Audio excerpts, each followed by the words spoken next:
The Yashica Y35 is an insult to photographers everywhere. The thing is essentially a dashboard camera meant for a vehicle, thrown into a cheap plastic nostalgic housing with a couple of pieces of metal tossed in there to make it feel less like, you know, a toy. Funded, of course, by a Kickstarter campaign that raised over $1 million. All Trojan horsed in on the goodwill and legacy of the name Yashica. So come with me on this magical journey, my precious little eggies, and let me tell you all about what it's like to use this beautiful camera. And good news for you guys, I've spent entirely too long with the Yashica Y35, so I'll be very thorough with this prostate exam. Ew. How did we go from the Electro to the Y35? From this to this? Damn it, how could this have happened? The Y35 promised the film experience without the film. To achieve this, they developed the digiFilm system. Basically, you have these little cheapo plastic cartridges that don't even sit in the camera properly to emulate the sensation of loading film into your camera. Each digiFilm applies a different look to your photos. You have black and white, you have color effects, even different aspect ratios. It's a cool idea in theory, but in practice, it's stupid. It's extremely limiting because it's not like you're getting a raw photo you can mess with later. The looks are just married to your photos. Now I know what some of you might be thinking. Lou, you're a Fuji guy. You like the film simulations. You talk about them in your videos. That's cute that you said that because you're a freaking idiot. Yeah, see, I don't know how to tell you this. Those actually look good. And you get the raw, so you can still edit them later if you want. What's interesting is that digifilms have different ISOs, but that number is actually meaningless. ISO 1600 digifilm will just shoot at whatever ISO the camera decides, so that's cool. Now, I'm not gonna lie to you and tell you that it's impossible to do anything cool with this camera. But if you're familiar with Doom Eternal, this is basically photography on ultra nightmare mode, and you just walked into the Hulk Slayer gate with no extra lives before they patched it. If you know, you know. In the right light, and this is a big one, when the camera actually works, you can get some photos that are about as good as a mid-2000s digicam. But I really need to emphasize that whole working correctly part. By far the worst part of this camera is the shutter. For a Kickstarter campaign that focused so heavily on the decisive moment, it is fantastic to have a camera that reacts literally seconds after you press the shutter. In fact, the first time I shot with the Y35, I was amazed to find that most of the photos I took with it were not the photos I composed, but actually the second after I took the photo and put the camera back down. So from that shoot, I have a beautiful collection of motion blur, which coincidentally is kind of in now. Obviously, motion blur can make beautiful, striking images. This might be a hot take, but I prefer having motion blur in my images, you know, when I set the camera that way, and not whenever the camera just decides to do its own thing and basically not work right. When you fire off the shutter, you also hear this really awful shutter sound effect. How embarrassing.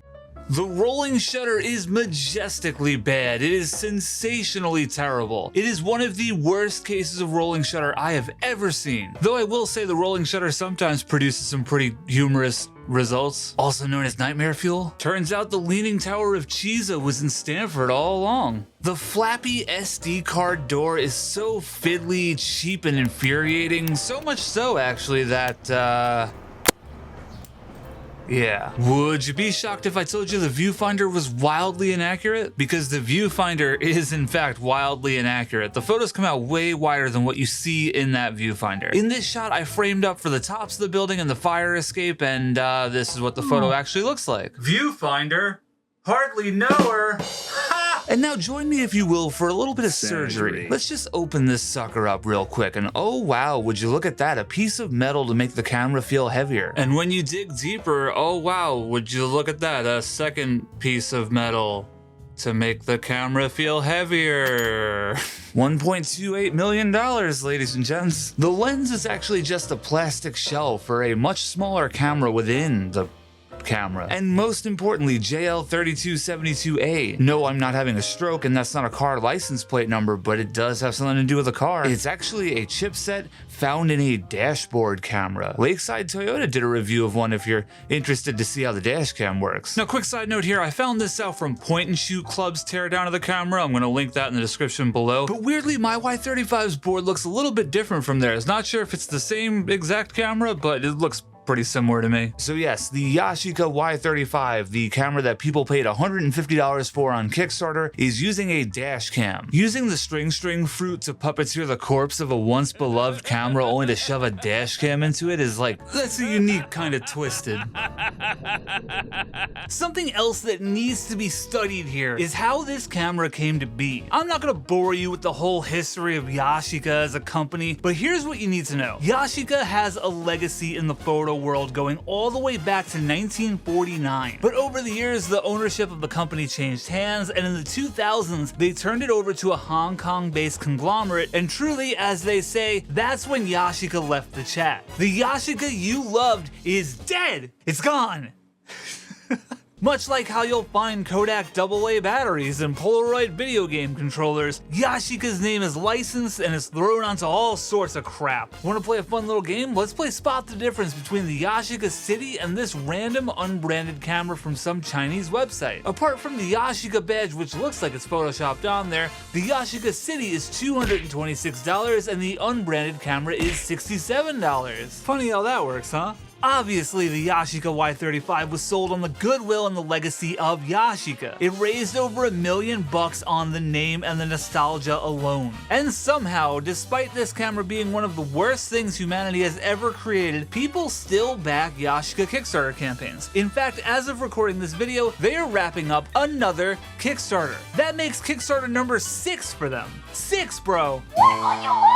The year was 2017. Zelda Breath of the Wild had just come out. Free Throw put out Bare Your Mind. Everything was chill. Except, trouble was brewing.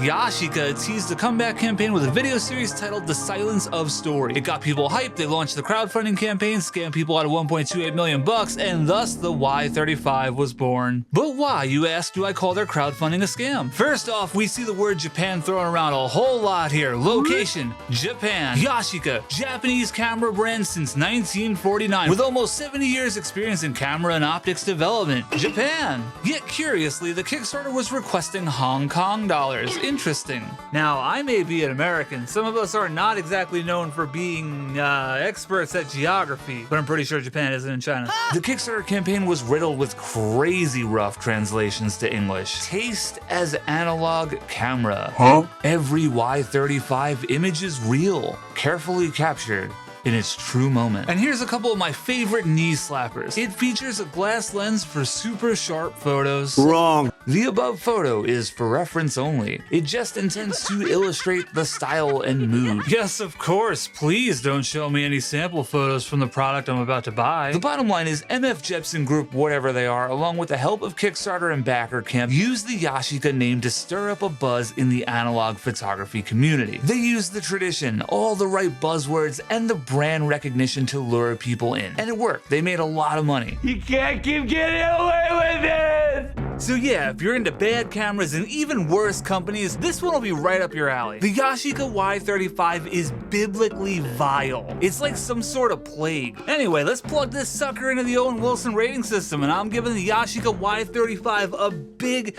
tremendous, thick 0 out of 10. It's pretty bad. Alright, you guys know what to do. Hit the subscribe button, and I'll see you in the next one. Bye-bye. Like and subscribe. Sweet Loop Photography. Domain.